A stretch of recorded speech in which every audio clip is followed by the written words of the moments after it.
दही हंडी उभा केली, त्याच्यातला प्रसाद आहे, आमचे कार्यकर्ते वाटतात बरोबर, आणि वाटल्याच्या नंतर तुमच्या हातामध्ये येऊन पडतो त्याला प्रसाद म्हणतात, आणि मागून घेतात त्याला काय म्हणतात, भीक. आता तुमचं तुम्ही ठरवा, तुमच्याकडे काला येतो का मागून घेतात. एकदा सांगेल मी माझ्या कथेमध्ये उदाहरण सांगत असतो. भगवान मारुतीरायाची आई, काय तिचे नाव, अंजनी माता. अंजनी माता तप करत होत्या, तप फळाला आलं आणि भगवान शंकर प्रसन्न झाले.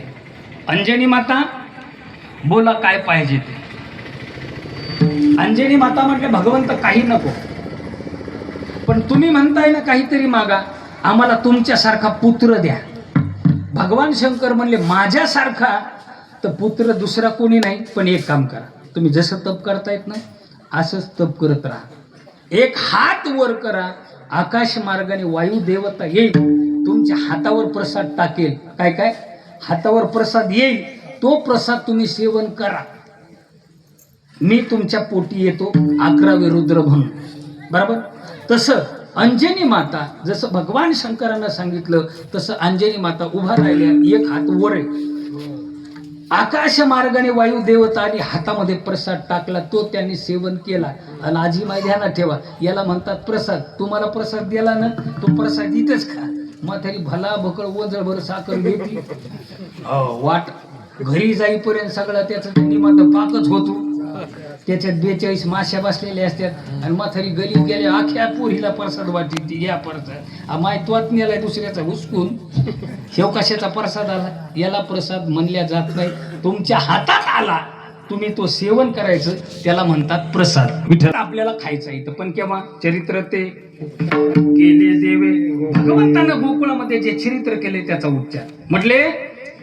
भगवंताचे चरित्र कुठे सुरुवात झाली, वृंदावनामध्ये आल्याच्या नंतर रांगत रंगडी चोरी तनोडी,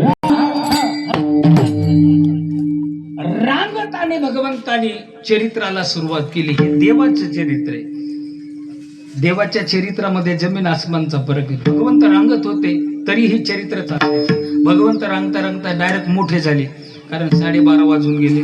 आम्हाला 1च्या नंतर परत आम्हाला नगरला कार्यक्रमाला जायचं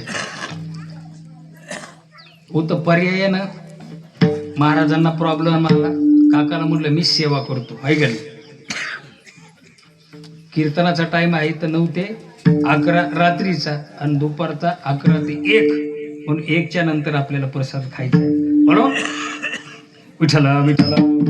आणि भगवंताने सगळे गोपाळ आपल्या समवेत जमा केले. भगवंत सांगतायत गोपाळांनो आपल्याला जेवण करायचं. गोपाळ म्हणले जेवण करायचं तू म्हणतो, पण आमच्या घरचे लय हलकट आहे. म्हणले कसं काय, अरे म्हणले सगळा स्वयंपाक तयार करतात आणि झाकून ठेवतात, पण तडपू तडपू मारतात. सगळे बसल्याच्या नंतर जेवायला देतात, पण भुकाची दम निघत नाही. लाला म्हणले एक काम करू, चोरी करू. पण म्हणले चोरी करू, पण आम्हालाही चोरी करायला आवडती, पण समजा घरच्यानं जर बद केलं तर. भगवंत म्हणले त्याचा जबाबदार मी. म्हणले ठीक आहे. मग भगवंतानं चोरी करायची पण पहिले घर शोधलं. काय काय चोरी करायची पण घर शोधलं. कोणाच्याही घरी चोरी नाही. काही काही माणसं असे येतं, महाराज त्यांच्या घरचं खाल्ल्याच्या नंतर पचतच नाही, ते उलटतच, पोट तरी दुखतं. काय त्या माणसाचा त्याच्यात अंश असतो काही माहीत नाही. काही माणसाचा कशात जीव, अन्नातही जीव. आम्ही तर सांगतो काही माणसं इतके चिकट म्हणायची लाज वाटते. एक भिकारी गेल्या एक जणाच्या समोर, मला पाटील एखादी भाकर द्या. पाटील म्हणला भाकर नाही राव, चपाती द्या. ते मला चपाती बी नाही. मला एक काम करा, एखादा रुपया द्या. ते मला रुपया नाही. ते मला एखादं जुनं पुराणं शर्ट द्या. ते पाटील मला शर्ट नाही.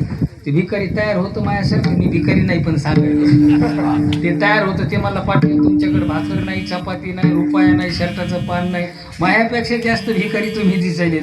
चला म्हणलं उचला फेरी आपल्या, बरोबर. काही माणसं इतके काही माणसं चिकट की स्वतः खात नाहीत आणि दुसऱ्याला खाऊ देत नाही. पण लाला म्हणले आपल्याला चोरी करायची, पण चोरी करण्याकरता त्यांनी घर शोधलं. कोणतं घर पाहून, एकांताचं घर पाहिलं की ज्या घरामध्ये कोणी नाही.